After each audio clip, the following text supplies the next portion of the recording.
Kia ora, I'm David Chaston with 90 at 9, brought to you by interest.co.nz. This week, get everything you need to know in 90 seconds at 9 o'clock, with news that's tough at the top. With many financial and economic market indicators at or near records, investors are sensing that the only way from here is either drifting or down. Iron ore prices are now dropping sharply as China intensifies its drive to lower steel output and prompts mills to start cutting production to avoid sanctions. The prices Chinese mills are paying dropped 10% last week, although they still remain 28% higher than the start of 2021. However, nickel prices, a key ingredient for stainless steel, are shooting higher, and that's both about supply shortage and still high demand. And the Baltic Dry Index remains high, up 70% from the start of 2021, but it has flatlined over the past week. It too is down 10% from the start of the month.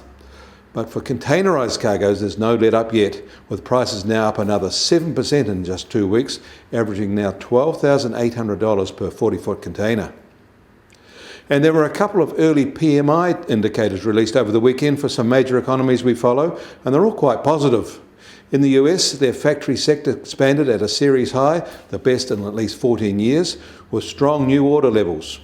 But costs and prices are rising faster, and labour shortages show no signs of easing for manufacturers. It wasn't quite as bullish in the giant American services sector, but the strong expansion is still strong, but just less so.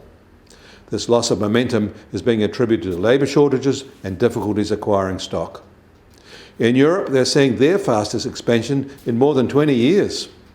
And Taiwan reported strong industrial production in June, up 27% from the pre-pandemic June 2019 levels.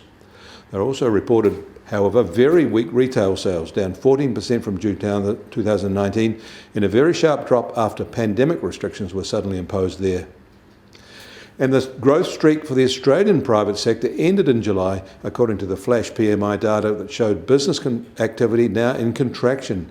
Survey respondents signalled that renewed pandemic restrictions affected demand and output countrywide. The US Treasury 10-year yield starts today at just on 1.28% and a 1 basis point dip. And the price of gold is now just on $1,802 an ounce, which is unchanged from this time on Saturday.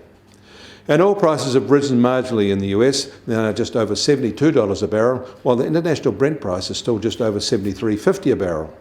And the Kiwi dollar opens today just on 69.7 US cents and very slightly softer from this time on Saturday. Against the Australian dollar, we're slightly firmer at 94.8 Australian cents. Against the euro, we're unchanged at 59.3 euro cents. That means our trade-weighted index starts today unchanged at 72.9, which is about where it was a week ago. Kia ora, I'm David Chaston. That was 90 at 9, brought to you by interest.co.nz.